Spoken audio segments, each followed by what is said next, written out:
그들의 자자 손손이 그들의 조상들이 행하던 대로 그들도 오늘까지 행하니라. 아멘.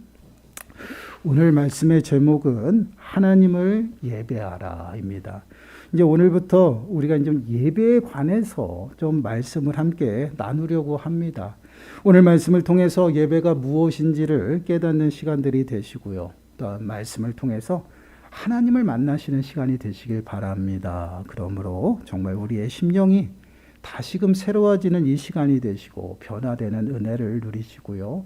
정말 주님의 뜻이 우리의 이 모임 가운데 또한 이 예배 가운데 이루어지는 은혜가 충만하게 임하기를 간절히 축원합니다. 말씀의 배경이 오늘 본문 앞서 등장하고 있음을 보게 됩니다. 본문 앞서서 나오는 내용을 보게 되면요. 사마리아가 종교 혼합주의에 물든 모습에 관하여 지적하고 있어요. 이스라엘이 이제 아수르에 멸망하고요.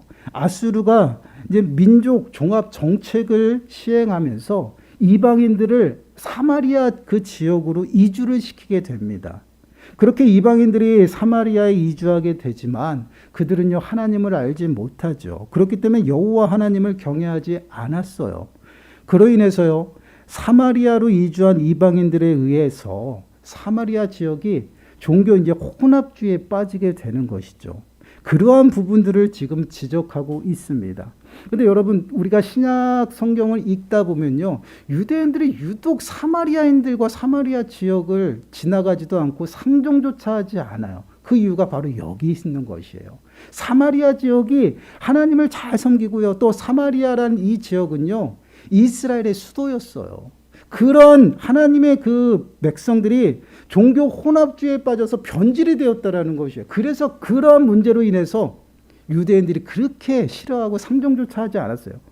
얼마나 상종조차 안 했으면 사마리아 지역으로 가면 굉장히 빠른 길을요.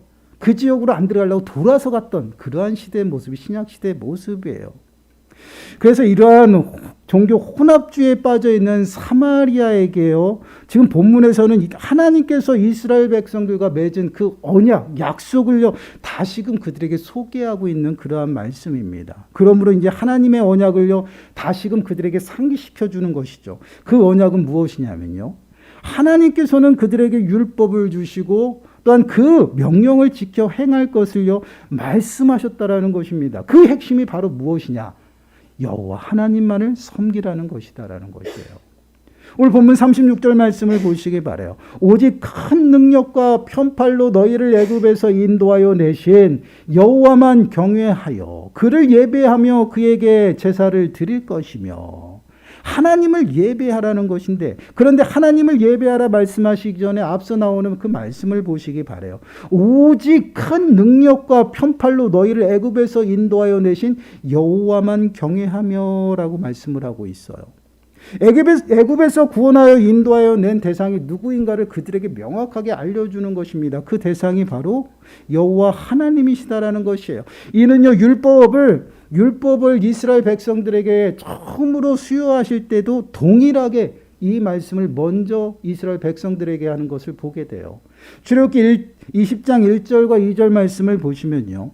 하나님이 이 모든 말씀으로 말씀하여 이르시되 나는 너를 애굽 땅 종되었던 집에서 인도하여 낸 내 하나님 여호와니라. 그들에게 율법을 수여하시기 전에 십계명을 수여하시기 전에 그들을 인도하여 낸 대상이 누구인지를 명확히 그들에게 다시 한번 상기시켜 주는 것이에요. 애굽에서 그들을 인도하여 내신 분은 바로 여호와 하나님이십니다. 그리고 나서 십계명 1계명과 2계명을 통해서 오직 너희는 그렇기 때문에 여호와 하나님만을 섬겨야 한다라고 말씀을 하고 있어요. 이는 무엇을 의미할까요? 곧 그들의 주인이 그리고 그들의 왕이 누구인지를 말하고 있는 것입니다. 그들이 섬겨야 되고 더 나아가서는 그들의 주인, 그들의 왕, 그들을 다스리고 통치하는 자가 누구냐? 바로 하나님이다라는 것을 명확하게 알려주고 있어요. 당신의 백성으로 삼으셨고 당신만을 섬기게 하시기 위해서 그들을 애굽에서 구원했다라는 것이에요. 이 말씀은 굉장히 중요한 말씀입니다. 민수기서 15장 41절 말씀을 보시면요, 이렇게 말씀을 하고 있어요. 우리 한 목소리를 읽어보겠습니다. 시작. 나는 여호와 너희 하나님이라. 나는 너희의 하나님이 되려고 너희를 애굽 땅에서 인도하여 내었느니라. 나는 여호와 너희의 하나님이니라.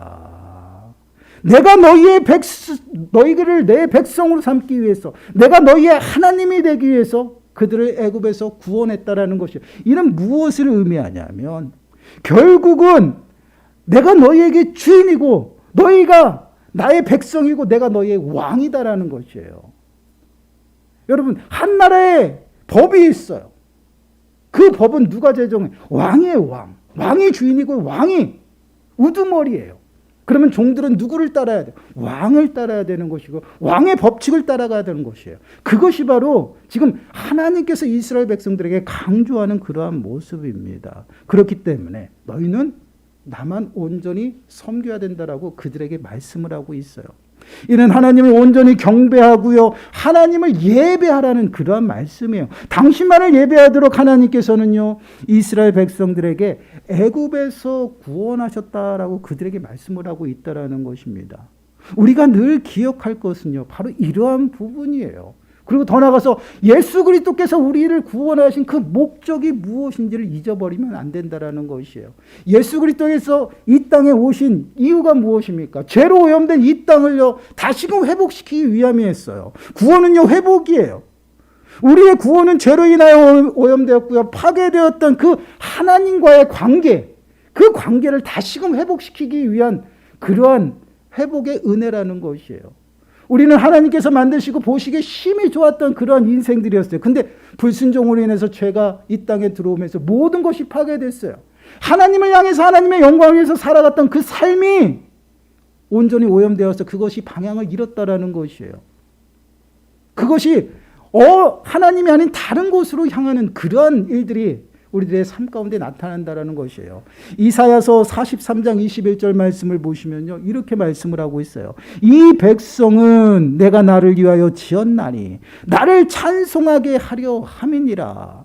나를 위해서 모든 사람을 지었어요. 근데 어떻게 나를 찬송하게 하기 위해서 만들었다라는 것이에요. 이사야서 43장 7절 말씀에서 보시면 더욱더 정확하게 말씀을 하고 있어요. 우리 한 목소리 읽어보겠습니다. 시작. 내 이름으로 불려지는 모든 자, 곧 내가 내 영광을 위하여 창조한 자를 오게 하라. 그를 내가 지었고 그를 내가 만들었느니라. 내 이름으로 세운 만든 그런 자들, 그들이 무엇을 위해? 내 영광을 위해 만들어졌다라는 거예요. 창조했다라는 것입니다.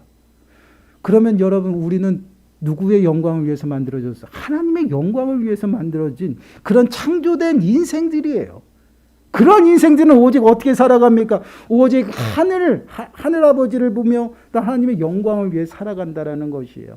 이러한 삶을 다시금 회복시켜 주시기 위해서 예수 그리스도께서 이 땅에 오셨어요. 그래서 예수 그리스도께서 보혈의 그 십자가의 보혈의 핏부림을 통해서요, 하나님과 우리의 막힌 담이 허물어지고요, 다시금 온전히 주님을 향할 수 있도록 그 길을 여셨다라는 것이에요. 그래서 구원받은 백성은 이 땅의 삶을 어떻게 살아갑니까? 하나님의 영광을 위해 살아가는 것이에요. 여러분, 고린도전서 10장 31절 말씀을 보시면요, 그런즉 너희가 먹든지 마시든지 무엇을 하든지 다 하나님의 영광을 위하여 하라. 우리가 이 땅에 살아가는 목적이 무엇인가요? 바로 하나님의 영광을 위해서라는 것이에요. 이 영광된 삶을 살아가게 하시기 위해서 예수 그리스도께서 십자가에 죽으시고 부활하셨다라는 것이에요. 그래서 우리를 사망의 권세 가운데서 다시금 살리셔서 영원한 생명으로 옮기시고요, 이제는 하나님의 백성 삼으셨다라는 거예요. 그럼 우리의 주인이 누구셔요? 예수 그리스도라는 것이에요. 그래서 우리는 사나 죽으나 주의 것이고 사나 죽으나 누구를 위해 살아가요? 예수 그리스도 주를 위해 살아간다라는 것이에요. 이것을 우리가 먼저 마음에 새기고 우리가 정말 섬겨야 될 대상이 누구인지를 깨달아야 된다는 것이에요. 예배는 바로 이것에서부터 출발한다라는 것이에요. 왜 하나님께서 여호와 하나님께서 이스라엘 백성들 애굽에서 구원하셨냐? 그들의 왕이 되시고 그들의 주인이 되시기 위해서, 그리고 당신의 백성 삼아서 당신의 영광을 위해 살아가도록 그렇게 부르셨다라는 것이에요. 이거는 우리 또한 마찬가지예요. 우리 또한 예수 그리스도로 말미암아 우리를 부르시고요. 우리를 영원한 생명 가운데 당신의 영광을 위해서 또한 더 나아가서는 당신을 예배하며 살아가도록 우리를 부르셨다라는 것이에요. 그렇기 때문에 구원받은 백성들은 마땅히 예배하며 살아가야 된다라는 것이에요. 그래서 요한복음 4장 23절 24절 말씀을 보시면요. 사마리아 여인에게 예수님께서 이렇게 말씀을 하고 있어요.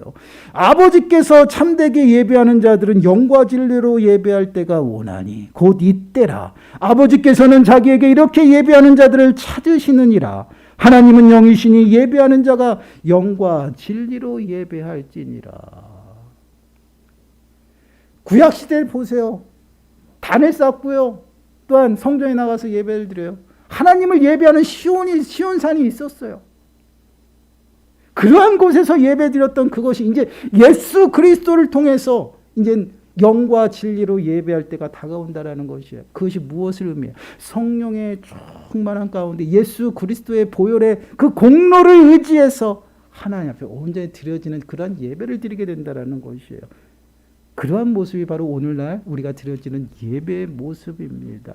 그래서 예배한다라는 이 단어는요, 굉장히 중요한 단어입니다. 그냥 일반적으로 쓰여지는 단어가 아니에요. 근데 우리는 너무나도 그 단어를 어떻게 해요? 남용하고 있다라는 것이에요. 왜 그러냐면 예배한다라는 이 단어는요, 섬기다, 여호와 하나님을 섬기다, 그 섬기다의 그 단어에서 생겨난 그 단어예요. 그래서 예배한다, 예배를 한 그 예배에 관해서 이야기할 때 영어로는요, 워십이라는 그 단어를 쓰고요, 서비스라는 그 단어도 거기서 나온 것이에요. 왜요? 섬기는 것. 근데 이 섬기는 것이 사람에게 쓰여지는 것이 아니다라는 것이에요.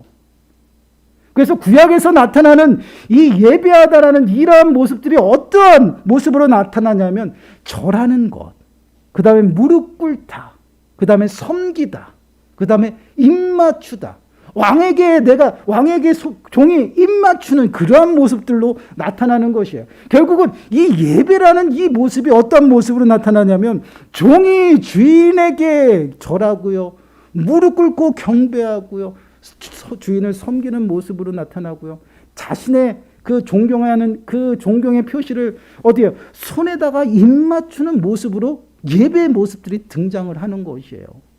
그러면 구약시대에 나타나는 모습은 어떻습니까? 구약시대도 동일해요. 입맞추면 나아가다라는 의미가 있어요.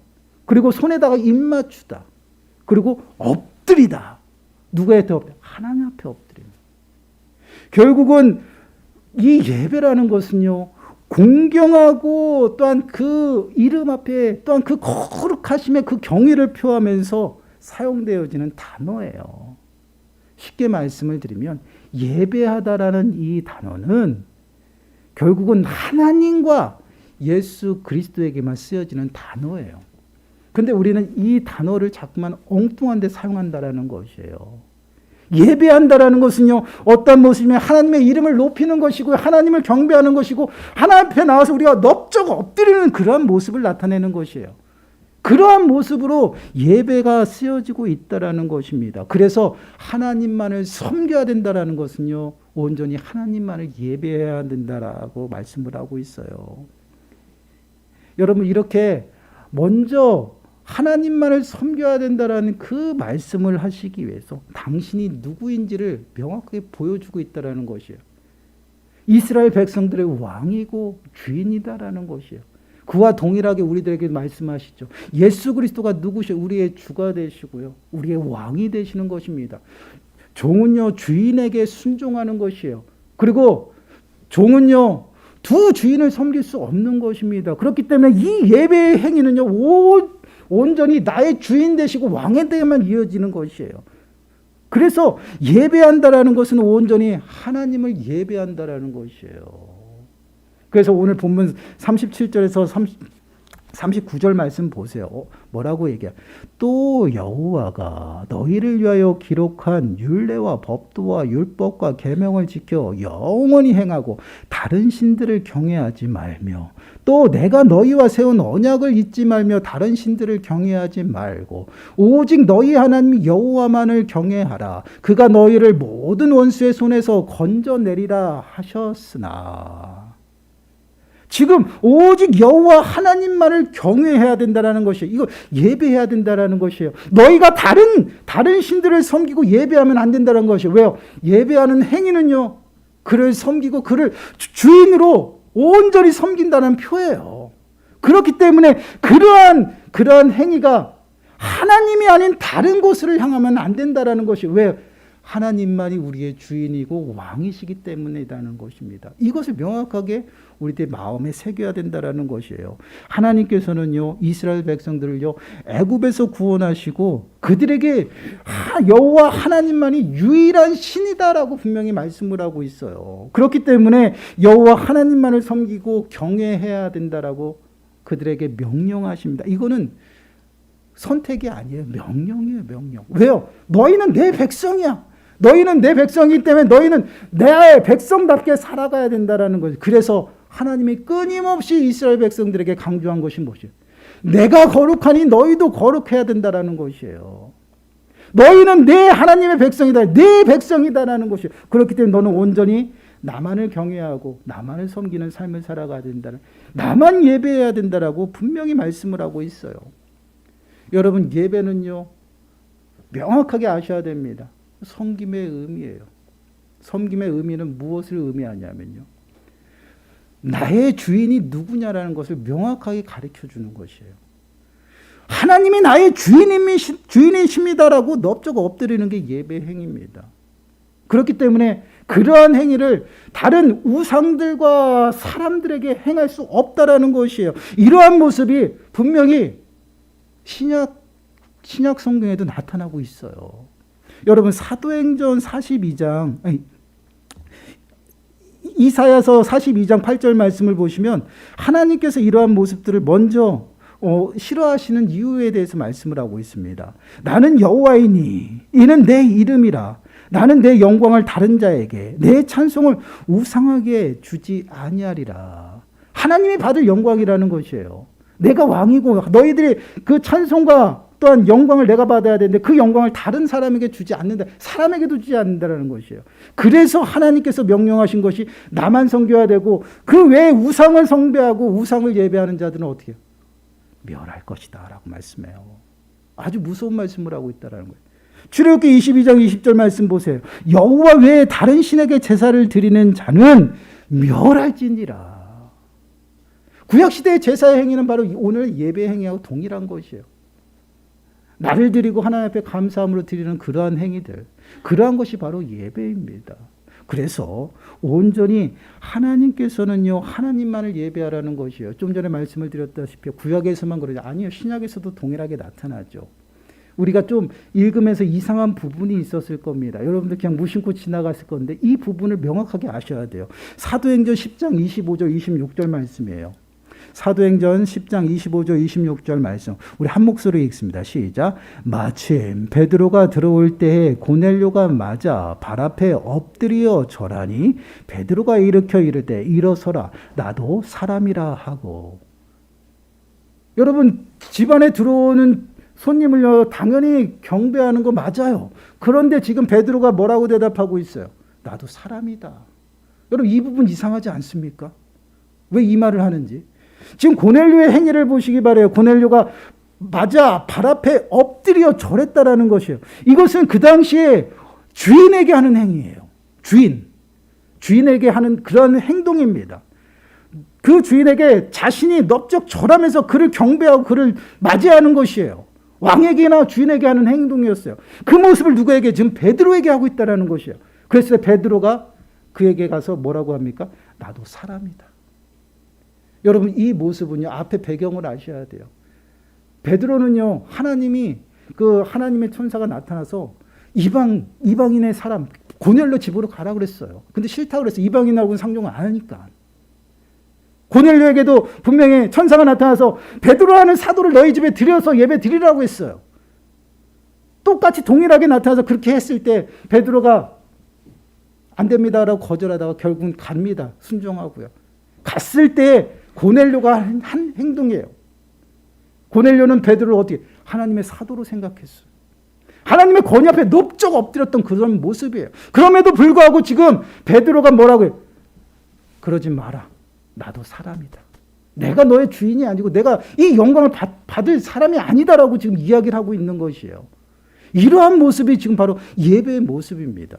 그리고 요한계시록 22장 8절과 9절 말씀 보세요. 동일하게 나타나요. 요한계시록 22장 8절 9절 말씀 보시면 이것들을 보고 들은 자는 나 요한이니 내가 듣고 볼 때에 이 일을 내게 보이던 천사의 발 앞에 경배하려고 엎드렸더니 그가 내게 말하기를 나는 너와 내 형제 선지자들과 또 이 두루마리의 말을 지키는 자들과 함께 된 종이니 그리하지 말고 하나님께 경배하라 하더라. 모든 환상을 보이시고 모든 일들을 요한에게 보이셨어요. 그래서 요한은 어떻게 합니까? 넙죽 엎드려서 그 천사를 경배합니다. 그랬을 때 천사가 하는 행동이 일으켜요. 그리하지 마라. 그 영광은 내가 받을 것이 아니다. 누가 영광? 하나님께서 받으셔야 된다. 사람에게도 하지 말고 또한 두루마리의 모든 해석을 해준 선지자들도 하지 말고 이것은 오직 하나님에게 해야 된다. 그러면서 천사가 한 얘기죠. 나도 너와 동일하게 종이다라고 이야기해요. 바로 이러한 모습이 바로 예배예요. 예배는요, 무엇인가? 내가 하나님에게 누구인지를 명확하게 하나님 앞에 고백하는 것이에요. 나의 하나님이요, 나의 주인이시요, 나의 왕이라고 고백하며 넙죽 엎드려 그의 이름을 높이는 것입니다. 그것이 바로 예배예요. 그렇기 때문에 이 예배라는 이 단어 자체가 사람에게 쓰여서도 안 되고요, 다른 우상들에게 쓰여서도 안 되고요, 오직 여호와 하나님, 더 나아가서는 예수 그리스도에게만 쓰여진다라는 것이에요. 그래서 여호와 하나님만을 경배하고 그를 예배하며 또한 그를 섬겨야 된다라고 말씀을 하고 있어요. 이것이 바로 예배의 모습이에요. 근데 오늘날 이 예배라는 이 단어가요, 너무나도 무분별하게 쓰여진다라는 것이에요. 그럼에도 불구하고 우리는 그게 맞다라고 생각을 해요. 성경에서는 그렇게 이야기를 하지 않습니다. 오직 하나님한테만 쓰여지고 하나님을 섬겨야 되고 경배해야 된다라고 이야기. 그래서 내가 누구를 섬겨야 되는지 명확하게 아셔야 된다라는 거예요. 오늘날 우리 교회도, 교회 안에도요, 이런 종교 혼합주의가 만연하다는 것이에요. 근데 그것이 맞는 것처럼 생각할 때가 너무 많다라는 것이에요. 여러분 한번 쉽게 우리들이 사용하는 단어들 한번 생각해 보세요. 위로 예배라는 말을 많이 씁니다. 여러분, 하나님을 위로할 게 뭐가 있어요? 위로 예배는 사람을 위로한다라는 것이에요. 그러면 예배의 방향과 예배의 주인이 달라졌어요. 이것은 예배가 아닙니다. 그런데 우리는 이렇게 쓰고 있어요. 당연하다고 생각을 해요. 이러한 모습이 바로 우리들의 모습이에요. 그리고 우리 얼마 전에 이제 추도 예배 때문에 많은 분들이 그런 질문들을 했어요. 그래서 저는 성경적이지 않다라고 분명히 말씀을 드렸죠. 이 또한 마찬가지예요. 여러분, 추도라는 이 말은요, 죽은 자를 생각하며 슬퍼하는 것입니다. 그러면 추도 예배는 무엇이에요? 추도의 뜻을 가지고 드려지는 예배입니다. 그럼 그 예배의 방향이 달라졌어요. 그리고 성경에서는요, 하나님의 그 성물을 가지고 죽은 자에게 사용하지 말라라고 분명히 말씀을 하고 있어요. 그것이 무엇을 의미해요? 예배하지 말라는 것이에요. 근데 우리는 추도 예배라는 것을 지금 사용을 하고 있어요. 교회마다 그런 분들도 계셔요. 이게 바로 종교 혼합주의입니다. 여러분, 이것이 왜 시작이 되었냐? 한국 교회에 기독교가 처음 들어왔을 때 박해가 심했어요. 이방인들에게.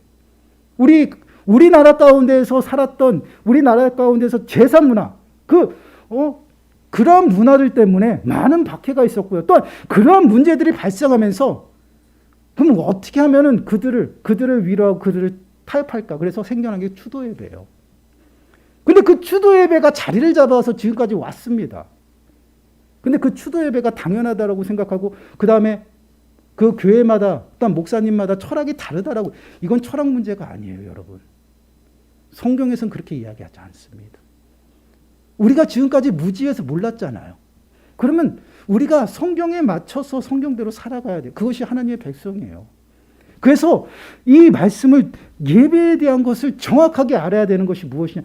이 예배가 하나님이 왜 우리에게 예배하게끔 만들었는지를 정확하게 알아야 된다는 것이에요. 종과 주인의 관계 속에서 주인의 이름을 높여드리는 그런 행위입니다. 섬기는 행위이고요. 더 나아가서는 그의 영광을 높여드리는 것이에요.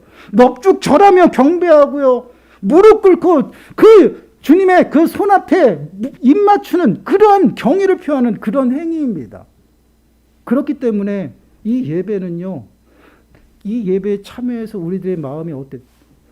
온전히 주님 앞에 드려줘야 된다는 것입니다. 나는 없고 오직 주님의 영광만 나타나야 되는. 왜?